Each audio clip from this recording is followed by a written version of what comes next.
that with something pretty simple. You do not need an app for this. You do not need a credit card. You do not need an 800 number. What you need is a conversation. A conversation. Conversation. Conversation. Conversation. Conversation. Conversation. The conversation, an exchange between great minds.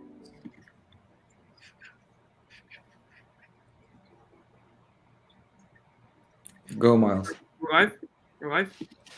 Take it away. Oh, good. I did not see. Sorry, I had some connection problems. Okay, hi everybody. It's here. So the conversation's back. Of course, I'm today with Max and Tom. Since we've been taking a bit of a break for a while, but today is really like a super special day. So we decided to start off the new season with this very important election today. So of course, I'm joined by our political experts. We got Tom and we got Max today. Hi guys, how are you? Hey, Miles. How was the flight? It was good. Yeah, always good. How about you, Max?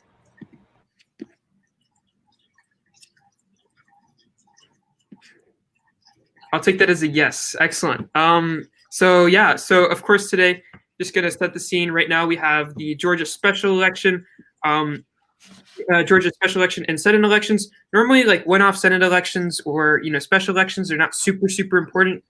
I think there's notably the example of in the Alabama Senate election with Roy Moore and Doug Jones, and so Doug Jones won. Of course, Roy Moore was kind of like a pedophile, so so it was kind of important that Doug Jones won that race, but it didn't really necessarily have a that race in particular, which happened I think 2 years ago, didn't have a necessarily huge implication on the national politics. This has an immense implication, importance on the politics of today and the politics of the next 2 years, right? So right now what we have is that there's 50 Republicans in the Senate and 48 Democrats in the Senate in terms of the elected for the next Congress. So what does that mean? That means that if you're in the Senate, you want to have a majority. If you want to, pass laws, enact laws, also if you want to get Mitch McConnell out, so because Mitch McConnell can block laws, being laws being voted on. So it's very important to have a majority in the Senate. So what happens is that if the Democrats win both of these seats, that means that there's a 50-50 split in the Senate. So what would that mean? That mean that in that case, the vice president, which would be Kamala Harris, would break the tie, and she's of course a Democrat. So that means that Democrats would control the Senate.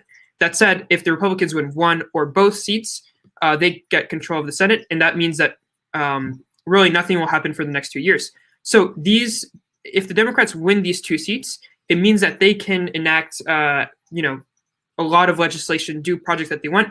Of course, there's some more conservative Democrats in the Senate. So, there's the example of Joe Manchin right now, who's, a lot of people would say Democrat in name only, as, he's the senator from West Virginia. And it's, of course, a very, very conservative state. He's a very, very conservative person. So that means that this race is hugely important. And so, what do you guys, Max, what do you have to say about that? What do you think about the results so far? So it is like this is like the make or break kind of moment, because even losing one seat gives way for basically a bunch of blocking throughout the next 2 years, or maybe possibly even 4. The way things stand, and even with a 50-50 tie, it's still possible that not much gets done. We saw this in Trump's first 2 years. Like, the only major piece of legislation he got passed in 2 years was a tax cut.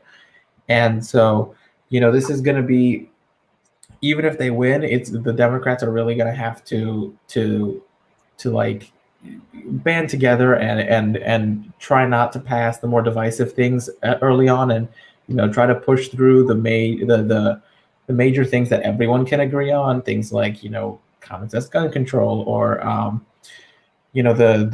appointing judges, because Republicans love to appoint judges and Democrats really are not good in that department, and so we get stuck with very, very conservative benches. We saw this on the Supreme Court. We see this in district courts. We see this in all up and down the pyramid. The Democrats have really struggled to appoint judges that share similar thought processes. And so, I think that right now it's too close to call, but even though Republicans lead at the moment, both Loeffler and Purdue, the big counties that have not called the races yet or have not counted up their votes yet are heavily Democratic. So we could see a swing, and the Times is currently reporting both Ossoff and Warnock as likely winners. But you never know. Things happen, and I think we just have to wait and see. Said it's going to be a long night. Tom, you have some stats to give us.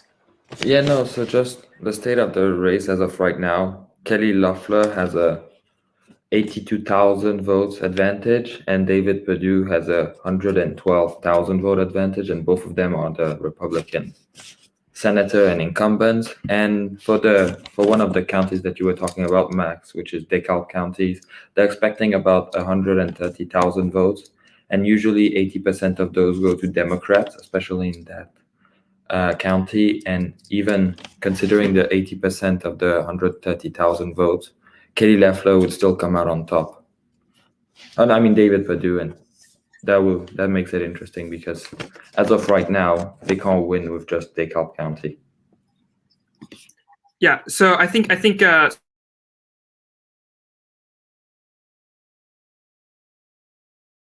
Times also, and I think I saw that I think the needle was like 92% Warnock and 71% or 72%.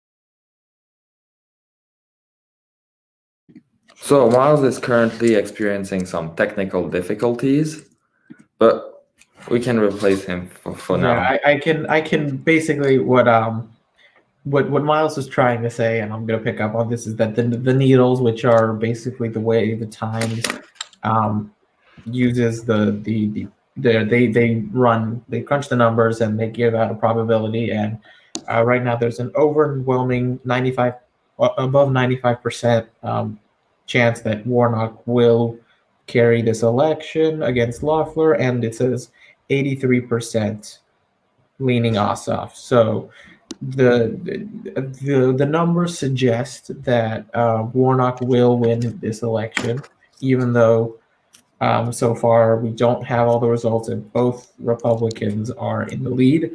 But we as of right now, with 87% of the vote in and the remaining votes to be counted are heavily expected to be Democratic. We have some cause for optimism, but not too much yet. And we should also consider the 16,000 votes that have until Friday to be sent from abroad, whether U.S. military or foreign citizens who used to live in Georgia. Miles is back. Yes. All that means, though, is that whoever wins needs to win by more than 16,000 for the votes to be called sooner than Friday.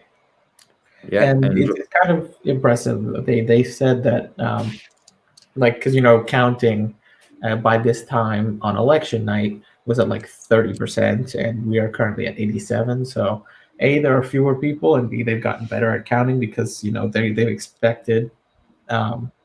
They expected the influx of votes this time, and they were more prepared for it.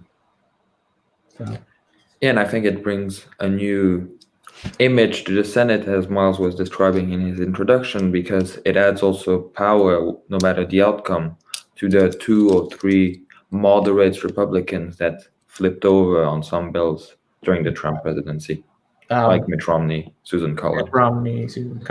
Lisa Murkowski, and we can also hi Miles.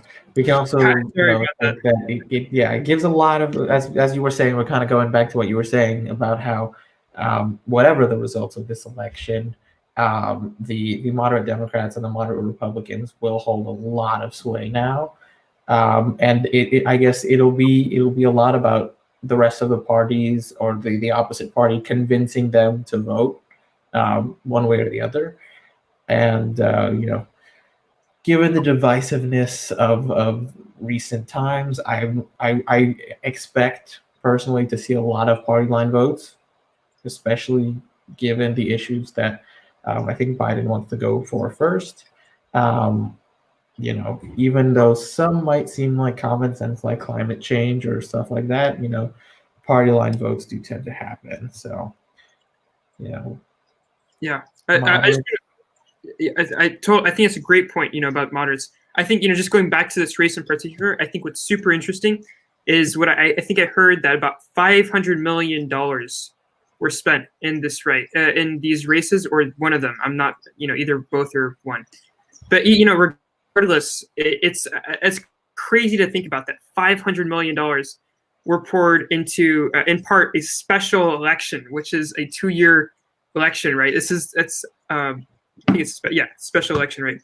Which is like crazy. And I think it's so interesting because I think it's really revealing that in our political process, we right now, I mean, there's the big debate over the $2,000 stimulus checks in Congress and whatnot, and it's really interesting that a lot of people are saying, oh no, we can't afford this, and then we find ourselves paying $500 million for these campaigns, campaigns, right? Which is, I think crazy. 500. That's so much money. That's $500 million. Yeah, I mean, the thing is with this kind of money is that everyone has like an interest in these races, because Republicans and most like wealthy Republicans and even moderately wealthy Republicans, they are in favor of Trump's tax cuts, which Biden has said he will look to partially or entirely dismantle, which for the wealthy is not the most appealing of policies. So keeping control of the Senate would be favorable to them. Add to that the fact that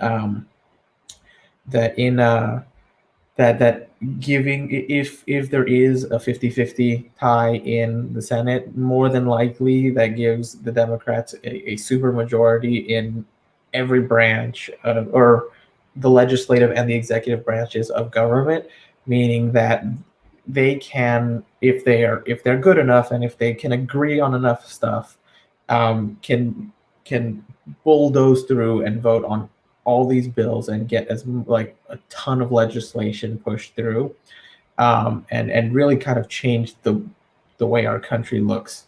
And so, this really gives an opportunity, and so everyone had an interest in this race, and so I think that's why all this money came in. Yeah, so I just read an article about what Republicans think of the current state of the race, and they're saying that they are concerned about the overperformance of Democrats on election day votes, because what they predicted was that Democrats would be voting early or via mail-in ballots, and that the Republicans, because it's one of their tradition to go and vote in person on election day.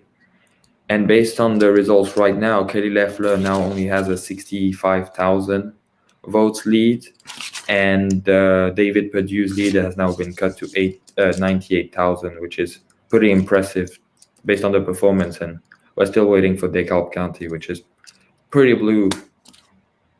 So if you're a Democrat, it's looking good for you. If you're a Republican, now might be the right time to be concerned. And I think also the thing is, this kind of goes both ways, the underestimating, because in a lot of on election day, polls were wrong, polls were off, and also the fact that a lot of people were so convinced that there would be this giant blue wave and that state houses and state legislatures would be flipped to the Democrats, and I think like almost none got flipped. I think there's this, and there's also like amongst Republicans who think that because Democrats care about and believe that there's a pandemic happening, usually They tend to vote by mail. But I think there's also that core group of moderate Democrats who also make it a tradition to vote in person on election day, and I think there was, I guess, some underestimations of that number as well. And so, there's all these things that, experts and polling and all this have gotten wrong in the past. So, always take what you read with kind of a grain of salt, because things do happen, and more often than not, you don't really expect it. 2016 was unexpected. State legislators in 2020 was unexpected. There's lots of unknowns, that you can't really predict, because there's also the voters who vote on a whim, like when they're in the booth. Like some people don't make a decision until they walk into the booth. So, there's lots of factors that can change minds, and so polling and predictions are useful and sometimes are correct, but can't always say that they're 100% accurate. Maybe we can squeeze Miles in before he cuts out again. Miles? And he's gone. I'll take over. I think the interesting part of also this race is that we're not seeing the same turnout as the presidential one, because people consider it less important or take less in matter, even though, as Miles has explained, it's a really important race. And we can also notice, really, Trump last night, he held a rally in the north of Georgia, which is usually Republicans, and we've seen the turnout there really soar. And it goes to show that even though the president might be spreading lies and disinformation, he still holds that power over the Republican. And I'm concerned in 2 or 4 years, or whenever the Georgia governor goes up for re-election, that he's going to be beat in a primary just by someone that Donald Trump has chosen. And it's interesting for him to even go forward and say it, because he knows, and everyone around him knows, that if based on what he says, and plus the Secretary of State leaking the tape, they know that Trump is going to run someone else, and he still holds that power in the Republican Party. I think you're right, that there is cause for some worry, but also I think that the work that Stacey Abrams has put in, and the work of lots of Democrats focusing on this race, it has kind of shown that Georgia can be blue if enough people vote, and that given the possibilities of having 2 Democratic senators, I think for like the first time ever, it's possible that Georgia may become a traditional blue state in the future if Democrats continue to show up and continue to vote. It's possible that Georgia becomes like one blue state in the sea of red. And I think that you said that there was a lower turnout, and I think that there is going to be a slightly lower turnout, but overall this is still an impressive turnout for this kind of election. And I think that goes to show like the amount of get out the vote initiatives that have taken root in Georgia and that are pushing to get people out and voting or to a mailbox, is it's pretty impressive. Yeah, and talking about Stacey Abrams, she was defeated by the current governor of Georgia. And it's a shift completely for him, because there was allegedly cheating in that race and ballot manipulation. And he's the one coming out and saying, oh, no, we don't want any ballot manipulation. And it really shows that Trump is really an extreme. Miles, are you here? Yes, I am. I had to just move someplace else because the Wi-Fi is just not. It's just very spotty in my house right now. So I'm back though. I missed like everything you guys were saying, but so we kind of smart. Just general themes. We covered kind of how turnout is typically lower in these kinds of elections, but this time it's really not that much lower. And then, also the get out the vote initiatives. I said, Georgia could technically become a blue state in the future if Democrats continue to show up and vote. Yeah. I don't know. We'll tell you if we've covered something and you start Okay, talking about. perfect. That's great. That's great. It's just I also this is like total. I think we're kind of past this, but I think it was just really interesting. This for this race. Something that I think the candidates were were fascinating because especially on the Republican side, the incumbents. So we had you had a Loeffler and we had Perdue. And so Perdue, the race against Ossoff was like crazy. Is that this guy just missed the debate? Like he just He didn't even. No. He skipped the debates. He just debates. didn't Yeah, go. exactly. Yeah, which is crazy, right? I mean, like, how can you skip the debates and just like not go? And Ossoff just talked to an empty room. Yeah, it was so. Yeah, exactly. Also, I'll talk to the empty room. It was like, if you can check it out on the YouTube's. Let's face it, and they spend $500 million on a race, and they get a free debate where it's literally a town hall for the Democrat guy. Yeah, it was. I think there's also one question. It was like, I think it was like, what would you say to Mr. Perdue or whatever? And so he's like, it's like talking to himself. It's. I think it was. I mean, that's crazy though. I mean, how can you like just skip the debate? I mean, there's. I think because both him and Loeffler were because they've been accused and it's been semi-proven that they tried to cover up their stock Yeah, no, that was trades at the beginning of the elections, and I mean at the beginning of the year. Yeah, he bought Pfizer 1 week before they announced that they were releasing a vaccine. He bought stocks for PPE firms like a month before people knew that they needed PPE. He's been like, yeah, not even that, but like I mean, I think that, and also in like back in like February, they had a closed door Senate committee meeting where they warned people, this could get bad. This could shut the world down. And they came out of that meeting, they went straight to the press and they were like, everything's fine, keep going about your stuff. And then they sold like $1.5 million worth of stock. Yep. In like airlines and shopping centers and like malls and all that, things that they knew would shut down and would become, black holes for money. And then, this is it is insider trading, and they claim to have no knowledge of it, but I mean, come on, you don't sell $1.5 million worth of stock without knowing about it. Like, yeah. Maybe shift on what's going to happen tomorrow or today, whenever you're listening to this. What do you mean? The Electoral College meeting and Trump's idea and Mike Pence. So, well, I mean, I'll start yeah, off. you want to start? You start. Yeah, so tomorrow a joint session of Congress is happening. So that means all the senators and all the congressmen are gonna come together in a room to vote that the Electoral College is right. And usually it passes like with one objection or like 3 people saying they disagree.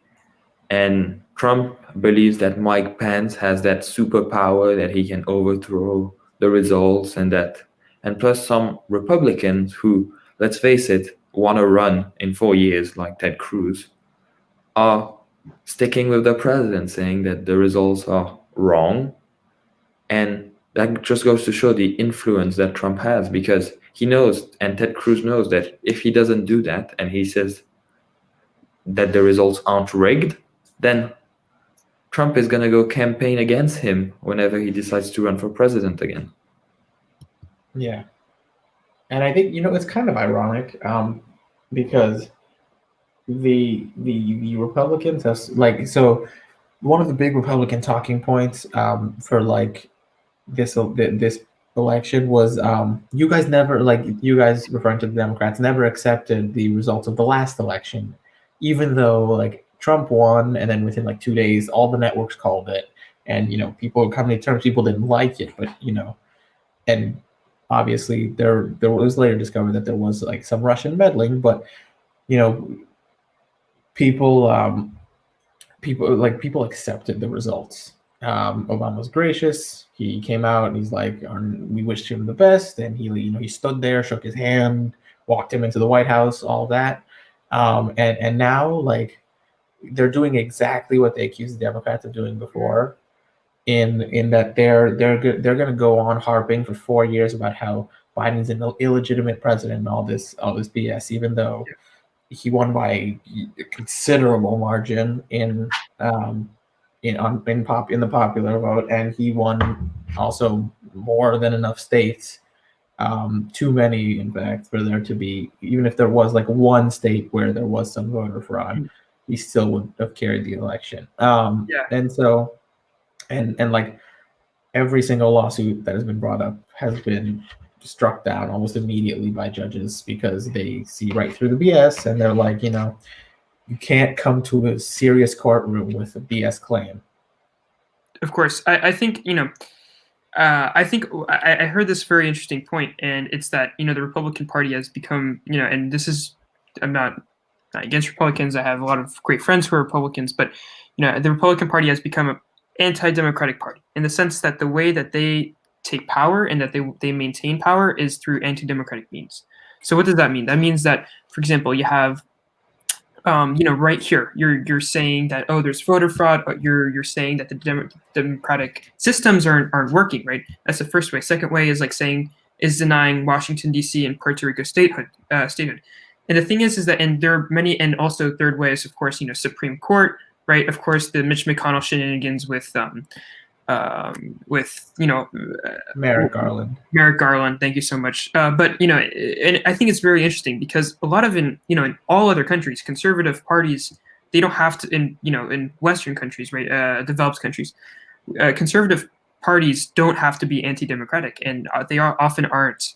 And so because they're sane human beings. Yeah. So have more conservative values. I think what's in a lot of these parties, and say for example England, like the Conservative Party, Boris Johnson. I mean, they're actually very much to the left of, and they're even sometimes to the left on the Democrats. So say, for example, like David Cameron and Boris Johnson, who are both, the conservative leaders of their parties, during their times when they were in power, both of them were like, the NHS is super important. I love the NHS, and, we support the NHS totally. And so the NHS is, of course, socialized healthcare. And so it's really crazy that, these conservative governments are saying that, we support NHS.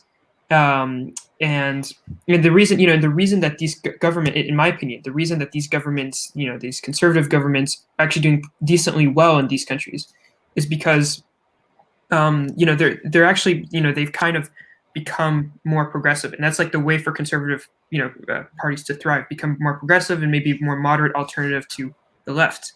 And so, I think really, it's because of how politics are, how sociology is. What happens is that in America, the only option, the Republicans obviously don't want to go to the left. And so what happens is that their only option is to become anti-democratic and rely on a few people, and, gerrymandering also, that's another great example, on relying on those techniques to prevent, to maintain control over political systems. Yeah, and I think this election just goes to show the flaws and that this system is pretty much arriving to its end. But it's like the Electoral College. I mean, they're based on ancient data. Like, one vote in Texas is worth so much more than a vote in New York. And I read an article this weekend about the increase in Trump voters in New York City has gone up 20 points. But yet they were able to call New York, and it's how many electoral votes? Straight away. Yeah, 29. It's not fair, if I may say it so, that the X percentage of people don't get a representation, because if you vote Republican for the presidential election, especially in New York, your vote doesn't matter because you're sure that your 29 electoral college votes are gonna go blue. Yeah, and that's the thing. A lot of Republicans now are moving out of like these big metropolitan cities like New York and Los Angeles and states that are heavily Democratic, and they're moving to more of these up and coming cities and like purple states like or even red states like Tennessee. Like Nashville has become a big hub for Republicans from Democratic cities to flock to. So there's lots of movement. Like people are like, my vote doesn't matter here, and I can live just as good or maybe or like an even better life in a cheaper city and have like the representation I want. So there's also this kind of migration out of the big Yeah. cities from. I mean, I think also, I think the problem with America in terms of politics is that, we're, as much as the Constitution is a great fundamental, piece of text, and I'm going to get a lot of heat for saying this, it's also pretty, I think it's pretty archaic, right? I mean, we've had it for like 200, I mean, 200, like 33 years, right? It was written 87, I think. And so the thing is that, I mean, you have this text and, we're still using it. I mean, that was a very, very different time than it was today, right? People still had slaves. Like that was like a totally legal thing that people did and that people were fine with. And so it was a very, very, very different time. The world, America was like the one democracy at the time. And so I think, I think really you have to, I think there's a certain amount of reform that's necessary. Like in France, right, they're at the Fifth Republic, and the democracy started after the American one. So it's like, I think at some point, even, I mean, constitutionalists, like they're great, they have their heart in the right place, but at the same time, it's like, I think it's really problematic that we have a system where it's like 230 years old. And so the Electoral College is really a product of that system, right? So the idea of the Electoral College in general is extremely archaic. And it's the reason it exists is because, you can't, direct democracy in a country back then of the United States just wouldn't work. Because you'd have what, hundreds of thousands of people voting, and there weren't the infrastructures and the logistics to keep, to report that vote. So what happened is that you had electors that would come from, cities or places that would vote, and they would go to the White House or go to Congress, my bad, and they would vote. And so that was a way of avoiding all of the logistical problems. So you'd have, maybe 100 people voting in Congress for the president. And so and this system is directly because of the lack of telecommunication technologies today. That, and also just quickly to add, it was also like a form of suppression because once slaves were freed, they vastly outnumbered white people in the South, but their votes were definitely not counted. This was also a form of suppression. Back in the time, and also to like valorize votes from certain places more than others to ensure an outcome. Max, that actually reminds me. What's really super interesting is, especially for the Georgia case, is that so they have like runoff elections. So what that means is that you have to have a majority of the votes and not a plurality to win, which is actually very, very like in the South. Like that, this is a thing in the South. But in the rest of the states, if you have a plurality, that's actually fine to win, and so people like win with plurality. But what's super interesting is that apparently that rule of having a majority, so having a runoff, so having a second round of elections in the South is like is caused because of Jim Crow. It was one of the things that was caused during the Jim Crow era. Because what would happen is that say for example, if there was a black candidate and there were 3 other white candidates, generally the black population would vote for the black candidates, and then the 3 white candidates would kind of have it mixed. So so basically, if in that case scenario, the black candidate would win, and so then the the white population would be, of course, very angry. So what they did was that they had the system where they the white majority government decided to have a system where they do a first round, right, and then there's the second round is the top 2 people. If in the first round the person doesn't get more than 50% of the vote. So yeah, I mean, it's definitely interesting because right now in terms of the election, right, so Warnock had so Warnock was a black candidate, right? He's also pastored in the same church as Martin Luther King, I think, which is pretty cool. Yeah. And so this guy, right, he got the plurality of the vote, but now we're in the second round. And so, I think I think it's kind of interesting, especially because this guy, he's a black candidate, right? And so, he, even though he won the plurality of the votes the first round, he still has to do the second round because of this rule. That said, John Ossoff, who's the other Democrat, also benefited from this rule since Purdue got a plurality in the first round. Yeah, but I think it's also interesting that with only 2 candidates, people aren't able to reach the 50% benchmark, which is pretty impressive. Yeah, definitely. Because, what do people do? They just click another box? I mean, yeah, you always have your like libertarian running. Like, what was it? Joe Jorgensen for Yeah, that and also like I think in David Perdue's race, like he was up against, so he was not the front runner. I think he was up against like a few other Republicans who were running for that same seat, and so um like he or I think or maybe it was another race I'm thinking of, No, but yeah, he was like right over 50%, and then Ossoff like pipped him, and he was like at 49.9, which forces a runoff. And so there were like the libertarian candidates, and so they got either like four or five of them, and each got like 10 to 15,000 votes each, and that could really make a difference in an election. So I think that paired with I There think goes the Ossoff- problem with the two-party system. in Osloff's case, that was I think I just remembered, and I think it was like a far right guy who got like 3% of the votes, and who was like a Republican alternative to Purdue. Yeah. Purdue's already pretty right wing. I mean, it's just so right, but so yeah, exactly. So he got a certain amount of votes. Yeah, again, as you said, Max, it was like super super close, but I think it was just they didn't win because of this like super right wing guy who was a third party candidate. And I think there's also this. I think kind of shifting gears a little bit.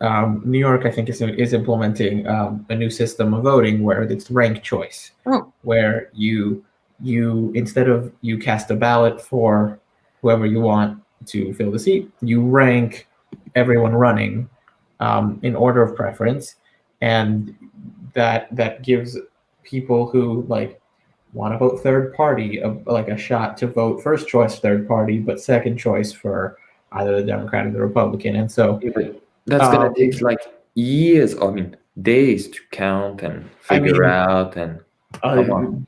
that's why we Because have They actually do it in Maine. I know they do it in Maine. I mean, Maine's a tiny state. So yeah, but I'm a huge fan of ranked choice voting because I think it makes sense. it's just because in America there's this huge problem of two-party system, and it's terrible. You have to be, because the thing is that people aren't like Democrats or Republicans. People fall few and far between. Maybe I'm more right, more conservative on some issues, but more more of an economic populist or whatever. So there's definitely, I think most Americans don't fall on this like this linear axis, and then there's like left and right and whatever. And the so thing is, now people have been forced to because of recent times. Yeah, and so I think ranked choice voting is great. Also, I know in Maine they do it. I don't think there are that many problems with it. There was like a controversy because yeah, but there are like 10 people. I mean, yeah, come on, there are people in Maine. Like, I don't know. Compared to like if you were to try it in a really like big state or like Texas, which really matters a lot and will matter in 4 years. Oh, actually, wait, Tom. As ever, because Let me explain to you how it works. Because so what you do is you have 1, 2, 3.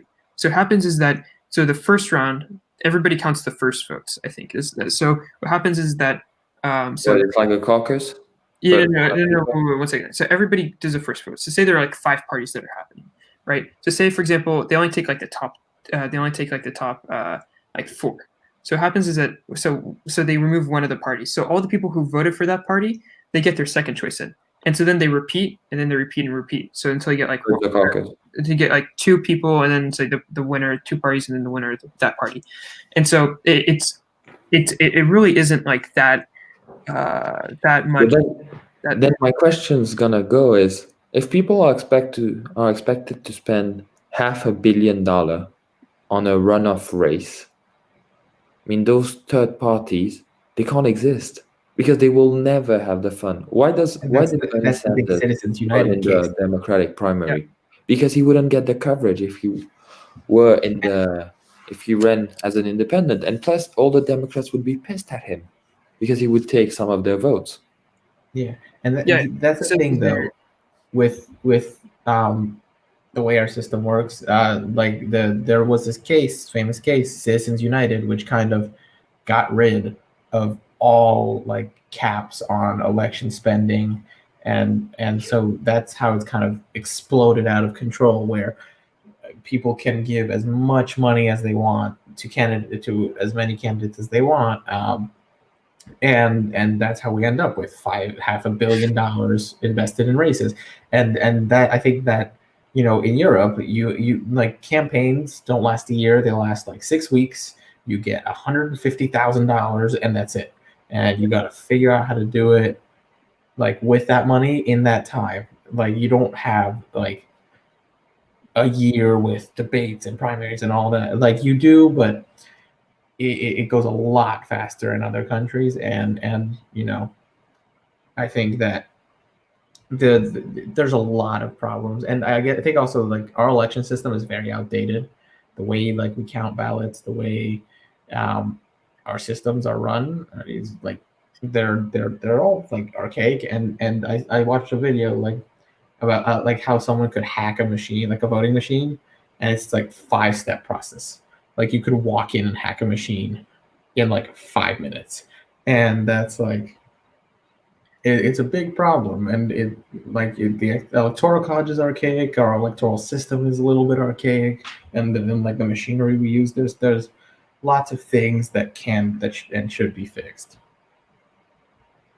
Of course, I totally agree with you. It's definitely like super scary sometimes. Guys, I hate to interrupt, but Warnock is now in lead in his own, like, what do you call it, race? And Ossoff is 3,000 votes behind Purdue, so it is getting close, very, very close. I think it's pretty much over for Loeffler because she can never, and based on where the votes are left, she will never be able to get the remaining ones.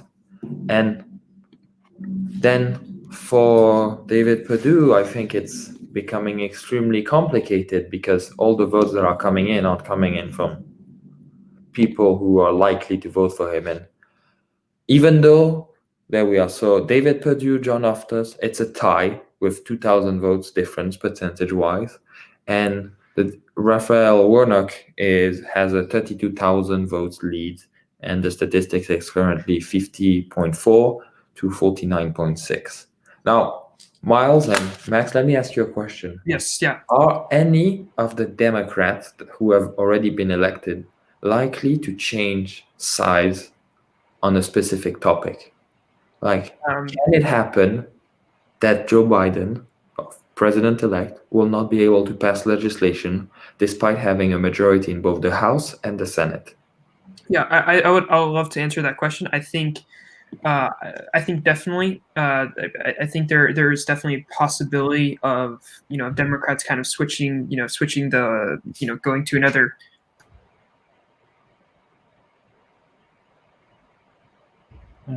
Did we lose him?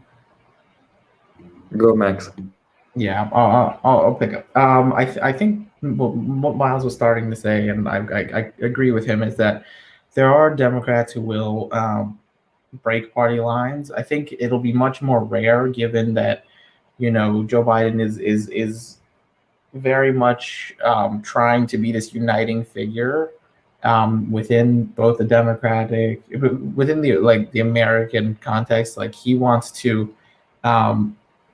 He wants to be. He's been going around giving speeches as like, I want to be the person who unites this country, and that really starts with uniting the party. So I think there will be certain things that possibly certain Democrats in more conservative states who have constituents that have stronger feelings on certain issues that may lean more Republican. There will be some breaking in those party lines, but overall, I think, given the fact that previous presidents have made this mistake, and Donald Trump made this mistake in his first 2 years, where they didn't do as much as they could have, given the fact that they had everything, every means to pass what they needed to pass. It's very. I think it'll be.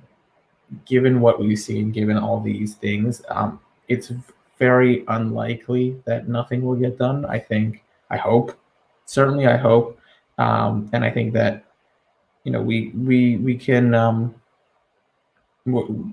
I think there'll be, kind of rambling a little, but basically, I think that things will get done. There will be small party line breaks, but overall things will get done. So, in the beginning of this broadcast, we were telling all of you guys that the votes left in DeKalb County were pretty much going to go 80% Democrats to 20% Republican, best case scenario for Democrats.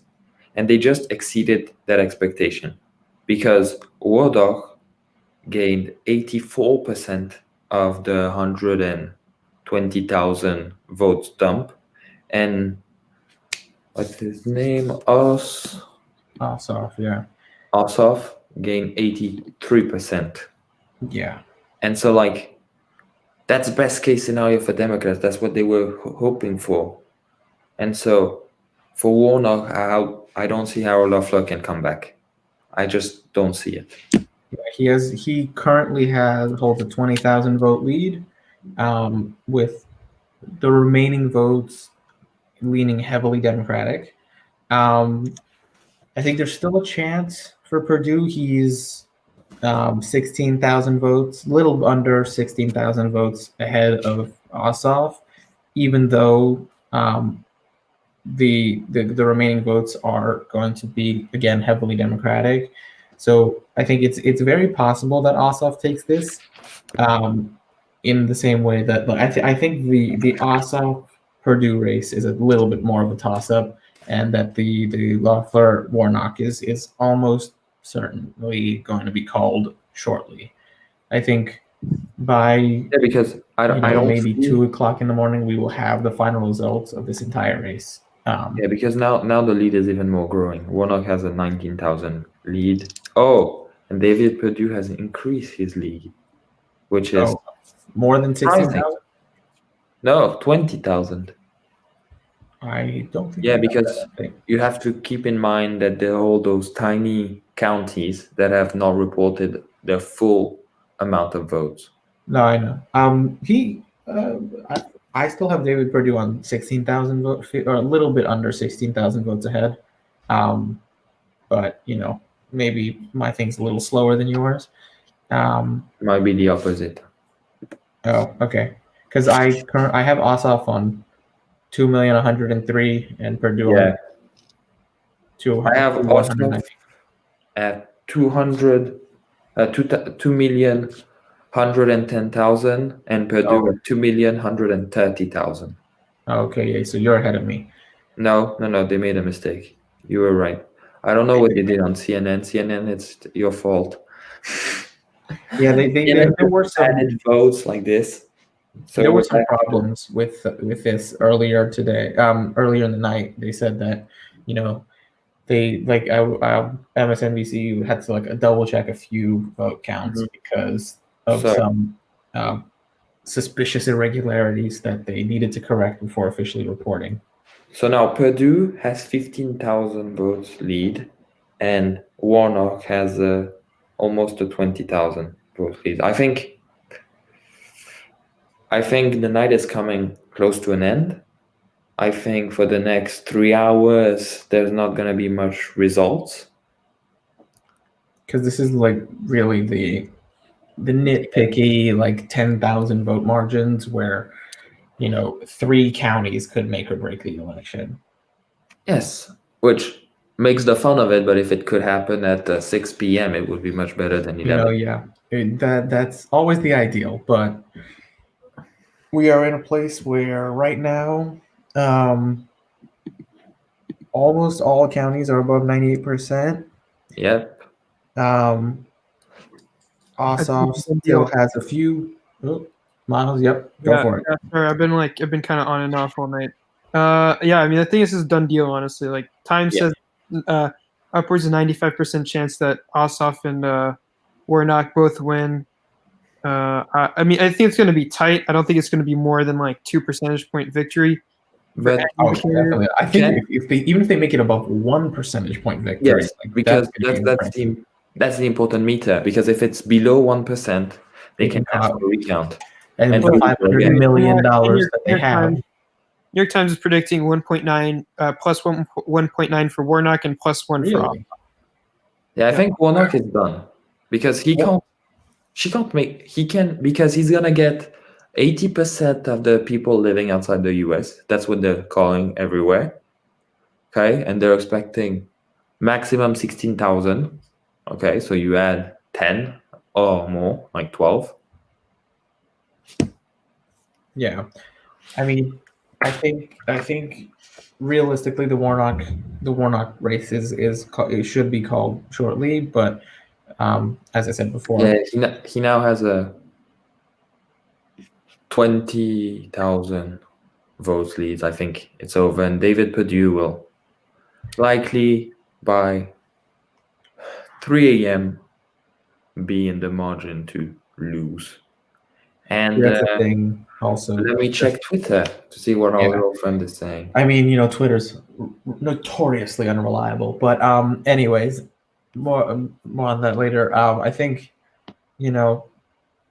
these will be like very tight margins, and this could get drawn out for a while because the way recounts work in most states is you have to pay to have people recount the votes, and given the fact that most of these races have gotten upwards of like hundreds of millions of dollars in funding, they definitely will have the resources to ask for recounts. Whether they'll be enough of them, like typically recounts don't change votes.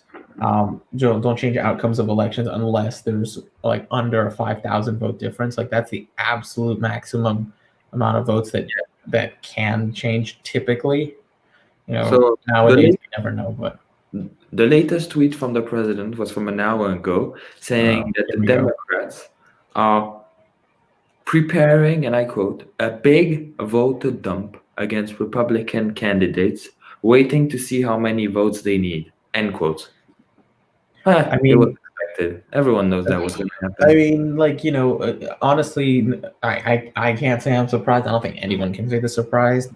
We always knew that Trump is preparing for a loss. He probably has like a bank of tweets to respond to any outcome, but because votes from the larger counties, which do tend to lean Democratic, do usually get dumped in larger quantities.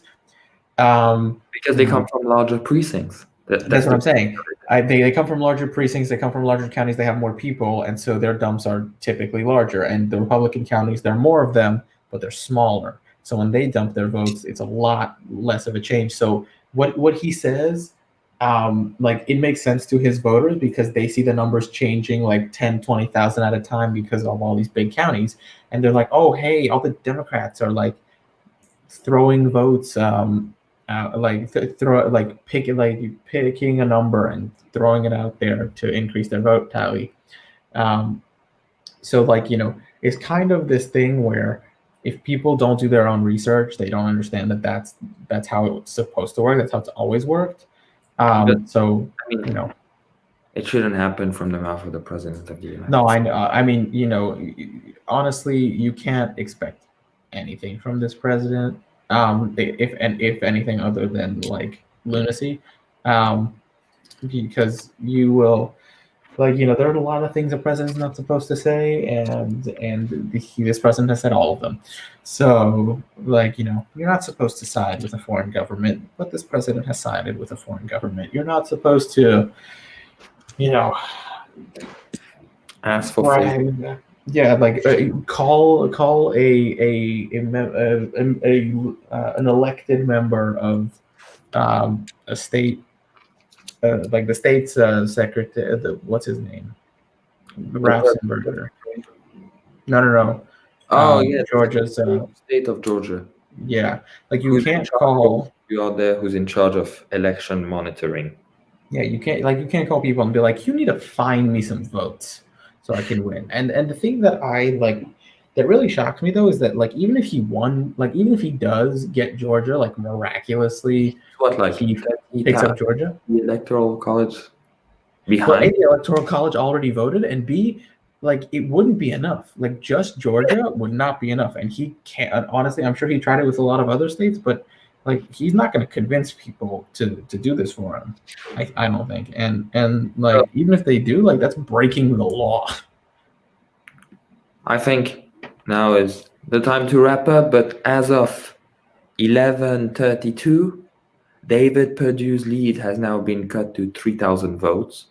and Warnock leads Kelly Loeffler by 30,000 votes, meaning that as the conversation, we can say that Warnock will be the first African American to represent the state of Georgia in the U.S. Senate. Yes, that is something that I am very proud that we get to announce to our 7 viewers. Thank you for sticking with us. Max, thank you for being here. Miles was here, Anytime. went back, came back.